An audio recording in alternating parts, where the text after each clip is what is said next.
ওগুলো আমি দেখি, আমি কোন রকম ভাবে দেখি তোমার চাকরির ব্যবস্থা করে দেওয়া যায় নাকি। ওই আলেম তখন পকেটে হাত দিলেন, গাড়িতে খুঁজছেন, কোন রকম ভাবে তার ডকুমেন্টস গুলো আর খুঁজে পেল না। কি ব্যাপার কি ব্যাপার, আমি আমার কাগজগুলো তো পকেটে করে নিয়ে এসেছিলাম, আমি আমার কাগজগুলো, আমি আমার ডকুমেন্টস পেপারস গুলো আমি সব সঙ্গে নিয়ে এসেছিলাম, সেগুলো কোথায় গেল, কোথায় হারিয়ে গেল? একটু দুশ্চিন্তার ভিতরে বললেন। এদিকে অফিসার বসে আছেন, বলছেন স্যার আপনি 2 মিনিট একটু দাঁড়িয়ে যান, মনে হয় রাস্তায় আমার পেপারসটা পড়ে গেছে, রাস্তায় বোধহয় আমার ডকুমেন্টস গুলো পড়ে গেছে। ওই আলেম তখন দ্রুত পায়ে আবার পিছনের দিকে, যেদিক দিয়ে তিনি এসেছিলেন বাড়ির পথে আবার রওনা হচ্ছেন। গুটি গুটি পায়ে রাস্তার এপারে ওপারে তিনি কাঁদতে কাঁদতে খুঁজতে লাগলেন, কি ব্যাপার আমার পেপার গুলো কোথায় গেল, আমি তো খুঁজে পাই না, আমি বাড়ি থেকে তো পেপার ডকুমেন্টস গুলো সব নিয়ে এসেছিলাম। একটা সময় তার ব্রেনের ভিতরে ঢুকে গেল, রাস্তায় যেহেতু আমার ডকুমেন্টস গুলো, আমার পেপারস গুলো খুঁজে পায় না, নিশ্চিত আমি বোধহয় ওই কবরের স্থানে ওই মৃত ব্যক্তিটিকে আমি যখন কবরে শুইয়েছিলাম, বোধহয় ওই কবরের ভিতরে আমার ডকুমেন্টস গুলো পড়ে গেছে। ডকুমেন্টস গুলো, পেপারস গুলো হয়তো আমি আসার আগে অফিসে যে মৃত ব্যক্তিটিকে দাফন করেছিলাম, কবরস্থ করেছিলাম, রাস্তায় যেহেতু পাওয়া গেল না, আমার ডকুমেন্টস গুলো, পেপারস গুলো বোধহয় ওই কবরের ভিতরেই পড়ে গেছে। এখন কবরের ভিতরে আবার তাহলে কবরটা খনন করতে হয়। এখন কি করবেন? একার সিদ্ধান্তে তো আর কবর খনন করতে পারেন না। সেই আলেম ওই গ্রামের মানুষদেরকে আবার আহ্বান করলেন, ডাকলেন যে আমি একটা সমস্যার ভিতরে পড়েছি, আমি একটা পেরেশানির ভিতরে পড়েছি। কি হুজুর আপনি বলেন, আপনি আমাদের যত বড় উপকার করেছেন, আপনি জানাজার পড়িয়েছেন, কবরস্থ করেছেন, আপনি যেহেতু আমাদের উপকার করেছেন, আমরাও আপনার উপকার করার জন্য প্রস্তুতি আছি। হুজুর বলে আপনাকে আমরা কি উপকার করতে পারি? ওই হুজুর তখন বললেন, আমার মনে হয় আমি ওই কবরস্থানের ভিতরে, আমি যখন কবরের ভিতরে তোমাদের এই প্রতিবেশীকে শুইয়ে দিয়েছি, মনের ভুলে হয়তো আমার পকেট থেকে ওই কবরের ভিতরে আমার সমস্ত পেপারস গুলো পড়ে গেছে। ওই পেপারস গুলো না হলে আমি তো আমার চাকরির পরীক্ষা দিতে পারবো না। না না না, ও গ্রামবাসী আমাকে একটু অনুমতি দাও, আমি কবরটা একটু খনন করি, আমি কবরটা একটু খনন করতে চাই, আমি কবরের ভিতরে একটু দেখতে চাই আমার পেপারস গুলো ওখানে পড়ে আছে নাকি। গ্রামবাসী বললেন, হুজুর আপনি তো সবই জানেন, সবই বোঝেন, আপনার ধর্মীয় মাসআলা অনুযায়ী যদি কবর খনন করা যায় যে হয়, হুজুর আপনি কবর খনন করেন, কোনো সমস্যা নাই। ওই হুজুর তখন কি করলেন, ওই আলেম তখন কি করলেন, কবর খনন করার জন্য তিনি একটা কোদাল নিলেন, আমার কবরটা খনন করা শুরু করলেন। কবরের একটা চোটা, একটা বাঁশ যখন তুললেন, ওই আলেম কিতাবের ভিতরে বর্ণনা করেন, ওই কবরের ভিতর থেকে এত সুন্দর, এত সুন্দর একটা জান্নাতি ঘেরান তার নাকে পৌঁছালো। ওই হুজুর আলেম তখন বললেন, না না, এত সুন্দর সুগন্ধ মিষ্টি আম্বারের নাই, আমি এত সুন্দর গন্ধ আমি আগে কখনো শুনি নাই, আমার নাক পৃথিবীতে এত সুন্দর গন্ধ কখনো ওর জন্য শোকে নাই। এত সুন্দর ঘ্রাণ, কি ব্যাপার এই ব্যক্তির ভিতরে এত সুন্দর ঘ্রাণ কবর থেকে উঠে আসে, কারণটা কি?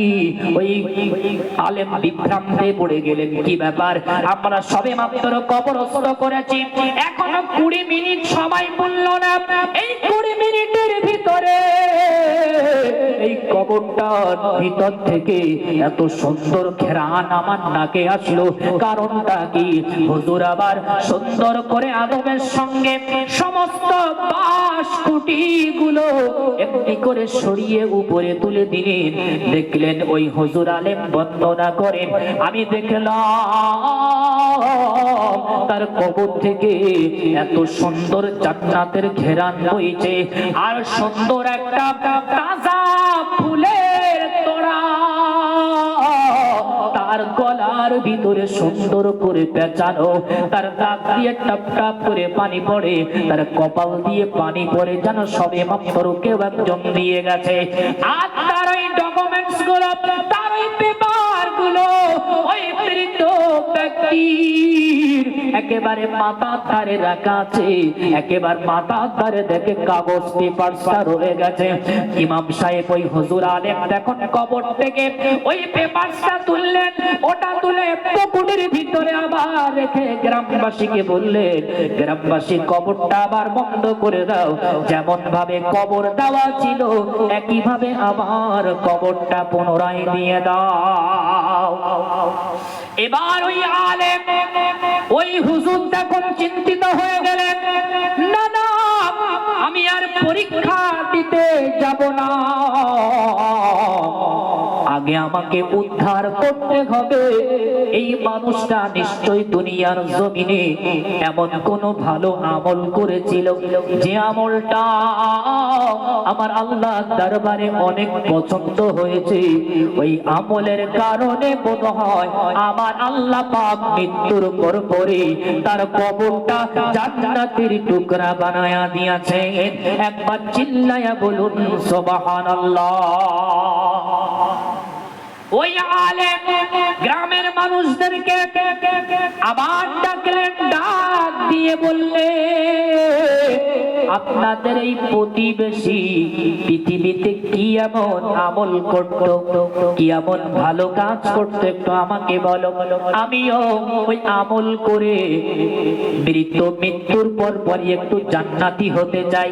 আমি দুনিয়ার সমস্ত খামখেয়াল আমার বন্ধ, আমি আগে শুনবো এই ব্যক্তিটি কি এমন আমল করেছে যে 20 মিনিটের ভিতরে ভিতরে তার কবরটাকে আল্লাহ পাক জান্নাতের টুকরা বানায়া দিয়েছে।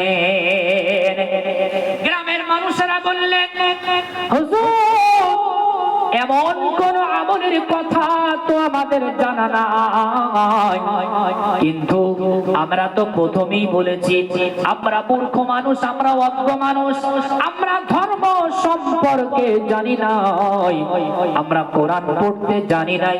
কিন্তু যে ব্যক্তিটি মারা গিয়েছে ওই ব্যক্তিটি ঘরে ছিল একটা আল্লাহ পাকের কোরআন, যার নাম হলো কালামুল্লাহ আল কোরআন।